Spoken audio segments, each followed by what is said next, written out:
Neste vídeo nós chegamos à última igreja que estamos analisando, das 7 que encontramos nos capítulos 2 e 3 de Apocalipse. Então estamos em Laodiceia. Muitos expositores creem que nas 7 igrejas da Ásia selecionadas nos capítulos 2 e 3 do Apocalipse temos prefigurado os estágios da história que distinguiram o testemunho das igrejas locais com o passar dos séculos. Hoje, com a ajuda de Deus, e me servindo muito do comentário bíblico sobre o livro do Apocalipse do irmão de Messalim, publicado, até mesmo vendido no Brasil pela editora Sã Doutrina, vamos pensar sobre o quadro profético do período Laodiceia da igreja, o período do quadro profético que durará do ano 1900, que começou e ela tem o seu início no ano 1900, aproximadamente, e vai permanecer até o arrebatamento, este quadro profético. Vamos ler os versículos correspondentes a essa igreja, ali no livro de Apocalipse, capítulo 3, a partir do versículo 3 a partir do versículo 14, aliás, capítulo 3, para lhe ajudar. Ao anjo da igreja em Laodiceia escreve, isto diz o Amém, a testemunha fiel e verdadeira, o princípio da criação de Deus. Conheço as tuas obras, que nem és frio nem quente. Bom seria fora frio ou quente, assim porque és morno, e não és quente nem frio. Vomitar-te-ei da minha boca. Porquanto dizes, rico sou e estou enriquecido, e de nada tenho falta. E não sabes que és um coitado e miserável, e pobre, e cego e nu. Aconselho-te que de mim compres ouro refinado no fogo, para que te enriqueças, e vestes brancas para que te vistas, e não seja manifesto a vergonha da tua nudez. E colírio, a fim de ungires os teus olhos, para que vejas. Eu repreendo e castigo a todos quantos amo. Sê, pois, zeloso e arrepende-te. Eis que estou à porta e bato. Se alguém ouvir a minha voz e abrir a porta, entrarei em sua casa e com ele cearei, e ele comigo. Ao que vencer, eu lhe concederei que se assente comigo no meu trono. Quem tem ouvidos, ouça o que o Espírito diz às igrejas. Apocalipse capítulo 3. Então, como eu disse, do versículo 14 a 21. Já foi destacado que, no aspecto profético das mensagens de Cristo às igrejas, as últimas 4 condições surgem uma da outra. De sorte que, quando o Senhor vier, as 4 condições vão estar existindo lado a lado.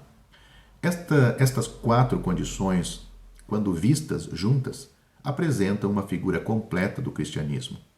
Se este for definido como sendo todos os que professam Cristo nos dias que antecedem a sua vinda. Temos o seguinte, note o que vamos destacar. A condição Tiatira, vamos lembrar o que já foi falado em outros vídeos, a condição Tiatira é visto no catolicismo romano e na igreja ortodoxa. Já a condição Sardo é visto no denominacionalismo protestante e a condição Filadélfia é visto no testemunho bíblico e pregação evangelística. Como nós vimos em outro vídeo, em Filadélfia, nós vemos Deus restaurar, através de homens levantados por Ele, muitas coisas, muitas doutrinas esquecidas, não só doutrinas como práticas. A 4ª condição deve ser a condição Laodiceia, e ela surge do evangelismo e fundamentalismo de Filadélfia. O próprio surgimento desta condição indica que a vida de Cristo não pode, a vinda, aliás, não a vida, mas a vinda de Cristo não pode estar longe. Para o remanescente da condição Tiatira, Cristo é visto como a estrela da manhã. Ele é o arauto do romper da alva e vem antes do nascimento do sol em esplendor milenar, ou seja, Cristo vem antes da tribulação e do milênio para a igreja. Para a maioria nas condições sardo, Cristo virá de forma inesperada como um ladrão. Todos os cristãos professos do protestantismo nominal serão tomados de surpresa e ficarão no arrebatamento. Para os cristãos que aguardam nas condições Filadélfia, a promessa de Cristo é muito real. Eis que venho sem demora. A vinda, propriamente dito, não é mencionada em relação à Laodiceia. Obviamente, eles não têm a apreciação disto, mas um aspecto judicial é indicado na afirmação de Cristo quando diz: vomitar-te-ei da minha boca, que deve indicar um repúdio público, pois a maioria do grupo é deixado para trás quando Cristo vem. Os indivíduos tomados claramente são os que têm acatado o seu apelo para abrir a porta. As características especiais em Laodiceia, que fazem dela uma figura adequada para o tempo final da história da igreja, podem ser resumidas da seguinte maneira. Primeiro, nós podemos ver e destacar a complacência. Tendo feito o seu próprio julgamento de sua condição, a sua autocomplacência é muito evidente. Ela diz: rico sou e estou enriquecida, e de nada tenho falta. Enquanto isto fala da sua riqueza material, que eles possuem, não pode ser limitada apenas a isto, mas reflete a complacência espiritual destas igrejas elegantes e modernas. Sem heresia doutrinária interna, nem perseguição satânica externa, esta igreja pensa estar gozando de todo o enriquecimento material e espiritual. Com prédios luxuosos, uma farta conta bancária, pregadores bem educados, um programa completo de reuniões e trabalhos missionários ativos, eles acham que nenhuma outra igreja está no seu nível.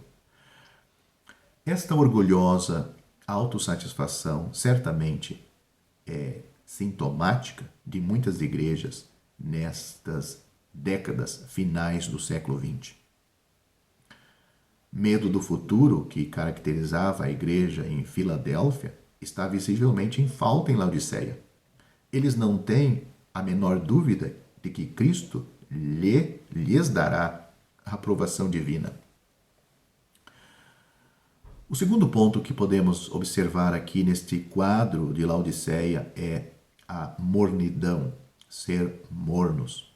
Apesar de todas as atividades, há uma falta visível de devoção real a Cristo. Esta condição é o resultado de uma mistura do quente, ou seja, os verdadeiros salvos, com o frio, os descrentes que não são salvos. Isto, obviamente, só pode surgir quando o ensino das Escrituras sobre a recepção na comunhão da igreja e sobre a disciplina é negligenciado e desprezado. Com um ajuntamento tão misto, obviamente, seriam exigidos os direitos democráticos, e o resultado disto é que tudo seria decidido pela opinião da maioria. Isto foi a causa da revelação de Cristo, da igreja como sendo pobre, cega e nu em termos espirituais, apesar do grande número de professos. É evidente que no afastamento da simplicidade de Filadélfia, na obediência às Escrituras, onde nós temos destacado pelo Senhor que Filadélfia guardou a sua palavra, ele diz: guardaste a minha palavra, e devoção à pessoa de Cristo, que nós vemos em Filadélfia, ele diz: não negaste o meu nome. Uma condição em Laodiceia tem surgido nestas últimas décadas. Profissão sem poder, alegações arrogantes com pouca realidade, como vemos em muitas comunidades chamadas evangélicas, e numa grande variedade de ajuntamentos, muitos reivindicando poder carismáticos, têm escondido uma pobreza espiritual de caráter verdadeiramente laodiceano. Laodiceia, assim como as outras igrejas, tem um significado especial em seu nome. Laodiceia é composto de duas palavras. Laos, em grego, que significa leigos, ou laicos, ou povo comum, e diceia, a outra palavra grega, que pode ser traduzida para costumes ou opiniões. Então, a palavra Laodiceia significa os costumes dos leigos ou as opiniões do povo comum. Aqui vemos muito evidentemente o significado. A igreja fracassou, pois voltou ao nível de acatar opiniões e costumes dos leigos. Em Filadélfia, o que vemos são irmãos e amor uns pelos outros. Neste vídeo, nós chegamos à última igreja que estamos analisando, das 7 que encontramos nos capítulos 2 e 3 de Apocalipse. Então, estamos em Laodiceia. Muitos expositores creem que nas 7 igrejas da Ásia selecionadas nos capítulos 2 e 3 do Apocalipse, temos prefigurado os estágios da história que distinguiram o testemunho das igrejas locais com o passar dos séculos. Hoje, com a ajuda de Deus, e me servindo muito do comentário bíblico sobre o livro do Apocalipse do irmão Jimmy Salim, editado no Brasil publicado, até mesmo vendido no Brasil pela editora Sã Doutrina, vamos pensar sobre o quadro profético do período Laodiceia da igreja, o período do quadro profético que durará do ano 1900, que começou e ela tem o seu início no ano 1900, aproximadamente, e vai permanecer até o arrebatamento, este quadro profético.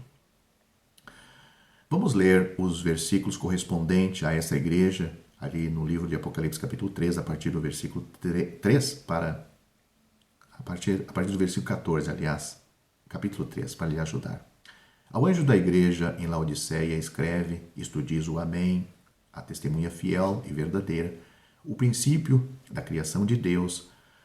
Conheço as tuas obras, que nem és frio nem quente. Bom seria fora frio ou quente, assim porque és morno, e não és quente nem frio.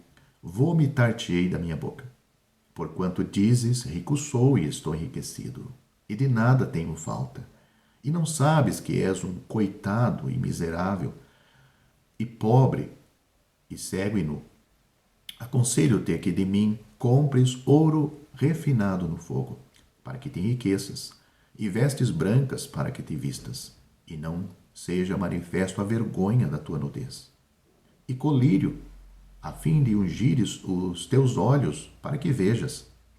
Eu repreendo e castigo a todos quantos amo. Sê, pois, zeloso e arrepende-te. Eis que estou à porta e bato. Se alguém ouvir a minha voz e abrir a porta, entrarei em sua casa e com ele cearei, e ele comigo. Ao que vencer, eu lhe concederei que se assente comigo no meu trono. Quem tem ouvidos, ouça o que o Espírito diz às igrejas. Apocalipse capítulo 3. Então, como eu disse, do versículo 14 a 21. Já foi destacado que no aspecto profético das mensagens de Cristo às igrejas, as últimas 4 condições surgem uma da outra. De sorte que quando o Senhor vier, as 4 condições vão estar existindo lado a lado. Estas 4 condições, quando vistas juntas, apresentam uma figura completa do cristianismo. Se este for definido como sendo todos os que professam Cristo nos dias que antecedem a sua vinda. Temos o seguinte, note o que vamos destacar. A condição Tiatira, vamos lembrar o que já foi falado em outros vídeos, a condição Tiatira é visto no catolicismo romano e na Igreja Ortodoxa. Já a condição sardo é visto no denominacionalismo protestante e a condição Filadélfia é visto no testemunho bíblico e pregação evangelística. Como nós vimos em outro vídeo, em Filadélfia, nós vemos Deus restaurar através de homens levantados por ele muitas coisas, muitas doutrinas esquecidas, não só doutrinas como práticas. A quarta condição deve ser a condição Laodiceia, e ela surge do evangelismo e fundamentalismo de Filadélfia. O próprio surgimento desta condição indica que a vida de Cristo não pode, a vinda, aliás, não a vida, mas a vinda de Cristo não pode estar longe. Para o remanescente da condição Tiatira, Cristo é visto como a estrela da manhã. Ele é o arauto do romper da alva e vem antes do nascimento do sol em esplendor milenar, ou seja, Cristo vem antes da tribulação e do milênio para a igreja. Para a maioria nas condições sardo, Cristo virá de forma inesperada como um ladrão. Todos os cristãos professos do protestantismo nominal serão tomados de surpresa e ficarão no arrebatamento. Para os cristãos que aguardam nas condições Filadélfia, a promessa de Cristo é muito real. Eis que venho sem demora. A vinda, propriamente dito, não é mencionada em relação à Laodiceia. Obviamente, eles não têm a apreciação disto, mas um aspecto judicial é indicado na afirmação de Cristo quando diz: vomitar-te-ei da minha boca, que deve indicar um repúdio público, pois a maioria do grupo é deixado para trás quando Cristo vem. Os indivíduos tomados claramente são os que têm acatado o seu apelo para abrir a porta. As características especiais em Laodiceia, que fazem dela uma figura adequada para o tempo final da história da igreja, podem ser resumidas da seguinte maneira. Primeiro, nós podemos ver e destacar a complacência.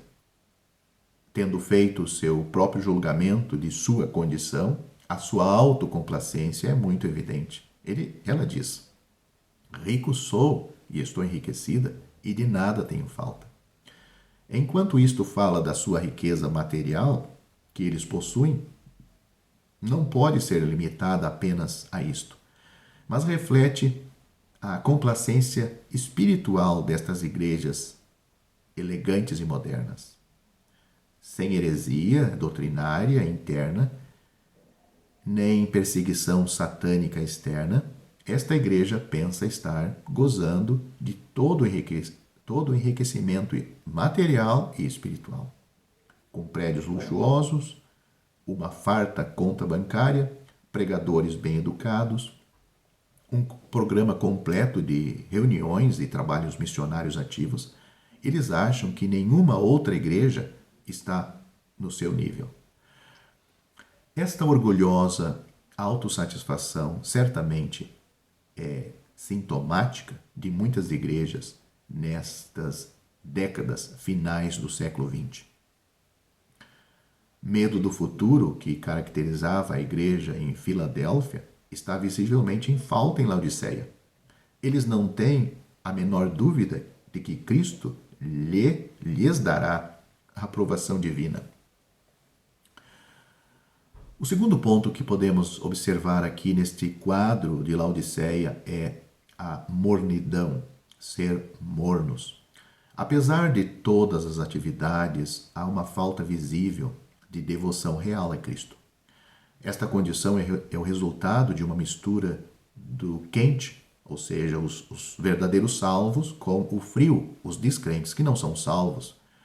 Isto, obviamente, só pode surgir quando o ensino das Escrituras sobre a recepção na comunhão da igreja e sobre a disciplina é negligenciado e desprezado.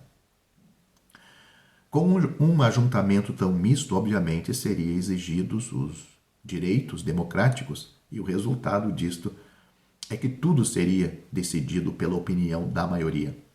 Isto foi a causa da revelação de Cristo, da igreja como sendo pobre, cega e nu em termos espirituais, apesar do grande número de professos. É evidente que no afastamento da simplicidade de Filadélfia, na obediência às Escrituras, onde nós temos destacado pelo Senhor que Filadélfia guardou a sua palavra, ele diz: guardaste a minha palavra, e devoção à pessoa de Cristo, que nós vemos em Filadélfia, ele diz: não negaste o meu nome. Uma condição em Laodiceia tem surgido nestas últimas décadas: profissão sem poder, alegações arrogantes com pouca realidade, como vemos em muitas comunidades chamadas evangélicas, e numa grande variedade de ajuntamentos, muitos reivindicando poder, carismáticos, têm escondido uma pobreza espiritual de caráter verdadeiramente laodiceano. Laodiceia, assim como as outras igrejas, tem um significado especial em seu nome.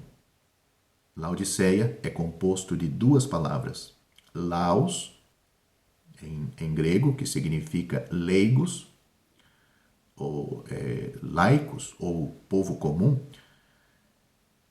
e diceia, a outra palavra grega, que pode ser traduzida para costumes ou opiniões. Então, a palavra Laodiceia significa os costumes dos leigos ou as opiniões do povo comum. Aqui vemos muito evidentemente o significado. A igreja fracassou, pois voltou ao nível de acatar opiniões e costumes dos leigos.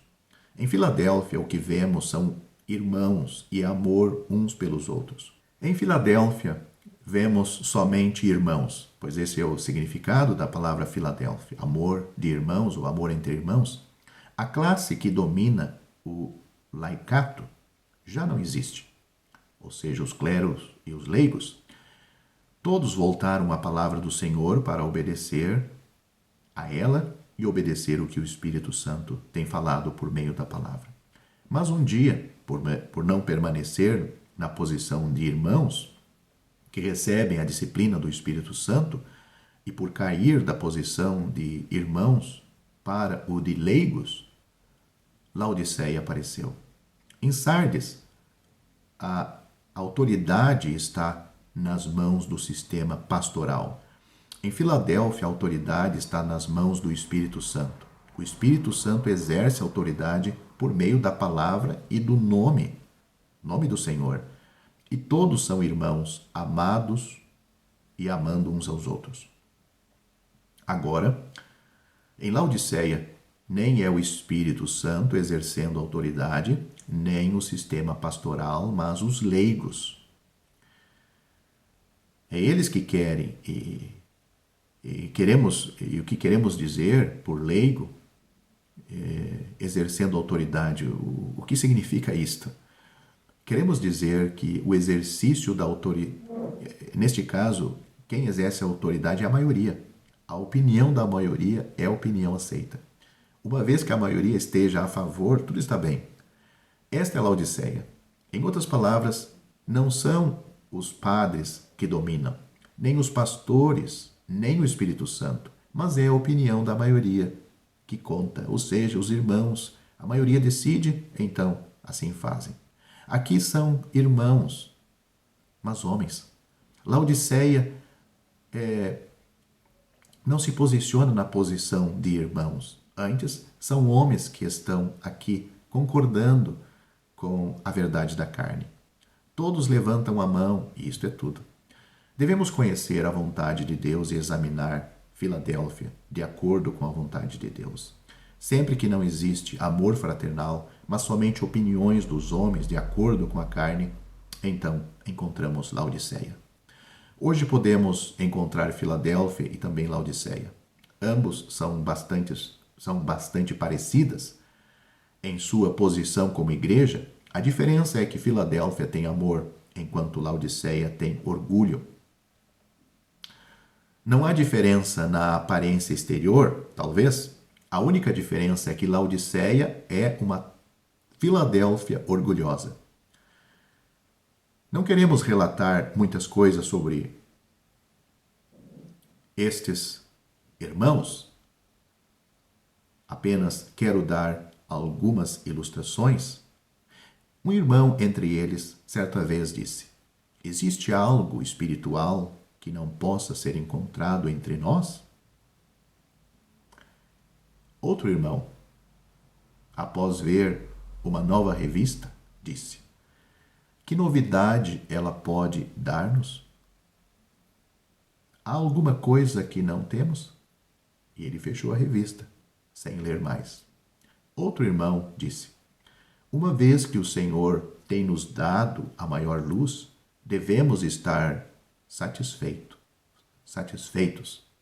Lermos o que os outros têm escrito é perda de tempo. Outro também disse: que é que os outros têm que nós não temos? E ainda outro disse: o que os outros têm, nós temos, e o que nós temos, pode ser que os outros não têm. Quando ouvimos este tipo de falar, imediatamente lembramos-nos de que o Senhor diz aqui a respeito dos que dizem: estou rico. Quão cuidadosos precisamos ser para que não nos tornemos Laodiceia, aqueles que alcançaram aquele quadro que temos em Filadélfia. O perigo agora é retroceder e cair no estado de Laodiceia. Que Deus nos guarde.